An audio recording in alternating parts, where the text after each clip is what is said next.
there. It is Sunday night, currently 11:30.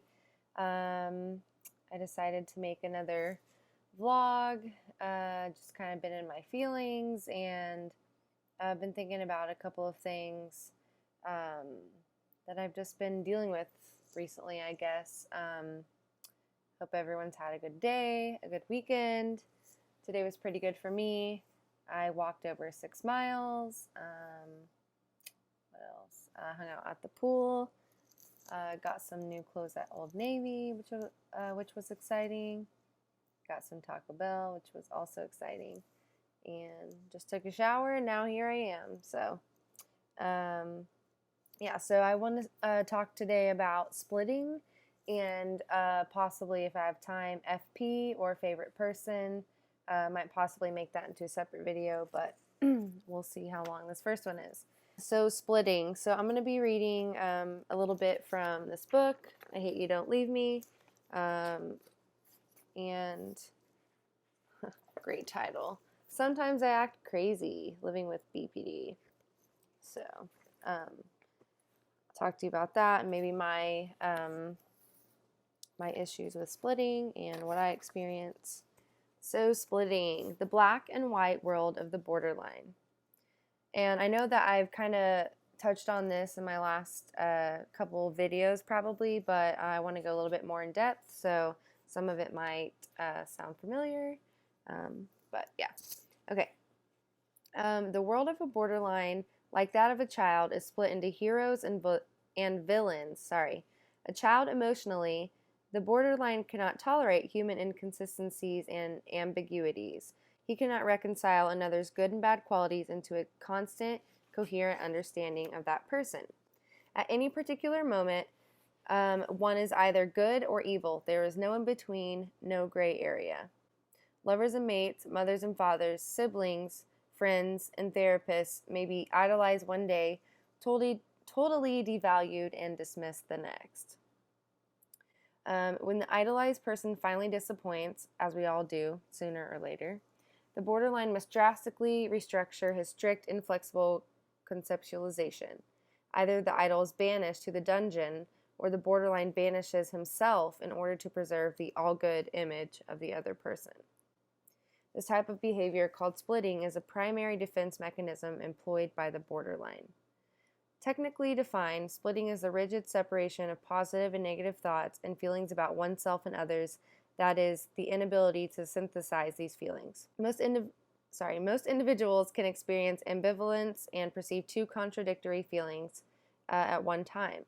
Borderlines characteristically shift back and forth, entirely unaware of one emotional state while immersed in another. Splitting creates an escape hatch from anxiety. The borderline typically experiences a close friend or relation, let's call him Joe, as two separate people at different times. One day, she can admire good Joe without reservation, perceiving him as completely good. His negative qualities do not exist. They have been purged and attributed to bad Joe. Other days, she can guiltlessly and totally despise bad Joe and rage at his evil without self-reproach, for now his positive traits do not exist. He fully deserves the rage. Yet a borderline's idealization, or more closely, idolization, that's so weird, yeah. So like idealization is like thinking someone's like perfect or above perfect. And then idolization is just like you put them on a pedestal. I think that's the difference, but basically same thing. Yet a borderline's idealization, or more closely, idolization, can turn dramatically to exactly the opposite when she uncovers flaws in her mate and he loses the title of perfection. Similarly, she may abruptly vilify the relationship if she senses that he is becoming dissatisfied with her, for the dissatisfaction can lead to abandonment, which for the borderline is intolerable. So splitting, I realize that for me it happens in situations where I fear rejection, where I fear abandonment, in situations that I've seen before, or I think I've seen before, that maybe like have a similar pattern to something that's happened before. So my brain is just like, oh, this is the same thing. So it's like my brain kind of searches for clues or hints or anything really to kind of back up the negative thoughts or whatever my brain is construing, which sometimes it's correct, but a lot of times it's not.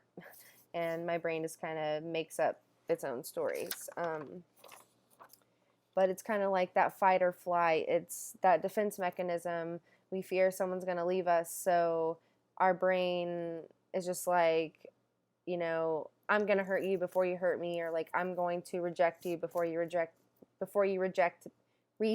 me. So it's like you do something that really hurts me, then all of a sudden like you're this bad person and that's all you are, because I have to protect myself and that's all I can see. I can't see the good that you are. I can't see the good that you did.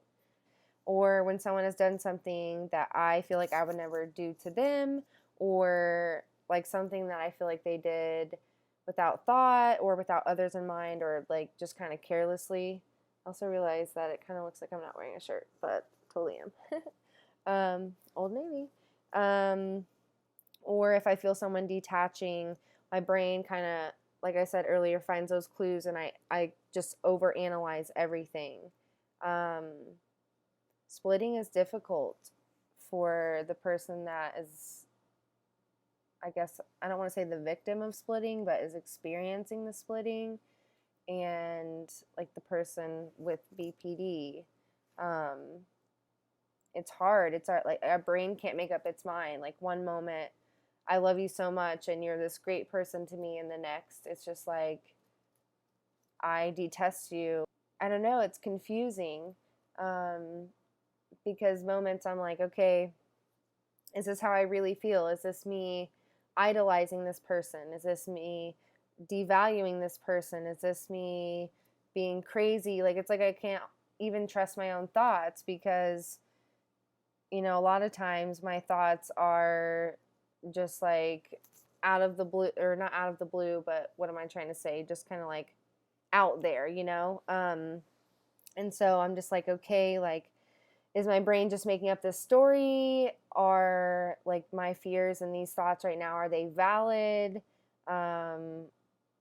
It's just like, what am I actually thinking? What am I actually feeling? And so the person that I'm splitting on, they're kind of just like, what's happening? Like a moment ago you said that you love me, and now like you can't believe that I'm doing this and you want me out of your life. And so it's pretty confusing for everyone involved. It's not fun.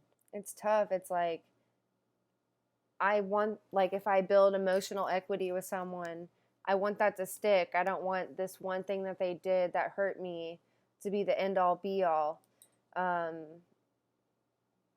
But that's the other thing of it. It's like sometimes when someone hurts me and I should walk away, like I can't.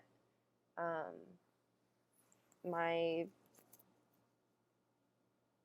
I don't know, brain kind of takes over and I'm just thinking, oh, it's not that bad, or it was just my BPD brain like vilifying them and making it into something that it wasn't. But it's like sometimes it is that thing. It's not just always my brain making up the stuff. Like sometimes people do these things that my brain is, saying, or whatever. So it's just like, it's tiring. It's like, what am I actually feeling? What are my actual thoughts? Is this person who I think they can be, or do I think this person is who they really are? It's like, is this person the version I made up in my brain? I don't know. It's hard for me to vet my thoughts sometimes. I can even remember splitting as a kid. My mom, she struggled in life. I also think she had BPD. I don't think she was able to love or show the love that my siblings and I needed, because she was dealing with her own stuff and she remarried, and got into drugs and stuff. And so my brain would have a really hard time because, in one moment, obviously she's my mom, like she's that constant in your life, and like the one person that you need validation and love from.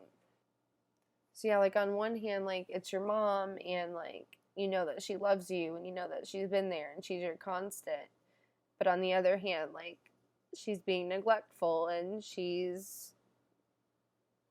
remarried a man that was abusive, and he would beat her up in front of us, and she just exposed us to a lot of things, and just wasn't there. And so my brain would have a hard time with all of that. It would be like, on one end, I'm like, how could you do this? Like, how could you let our life be like this? And so like in those moments, she was all bad. She was a terrible mom. She was a monster. She was I don't know, just the reason for all my pain. And then on the other hand, like she would be the mom that was at my softball games and at my dance recitals and my concerts and all my performances. And so my brain struggled to combine those in one. And so one moment, like, she would be my best friend and she would be great, and in the next moment she would be the worst thing that ever happened to me. And like I still struggle with that today, with whoever I'm closest with. I don't know, it sucks. Like I just want I want to see someone for who they really are. I don't want to see them for the person that I make up in my head, or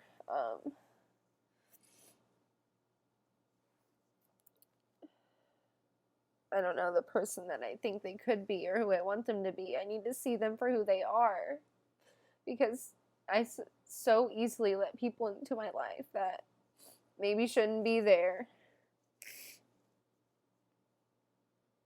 Where I let people keep coming back into my life that shouldn't be there. What is your experience with splitting? Do you remember it happening as a child? Yeah.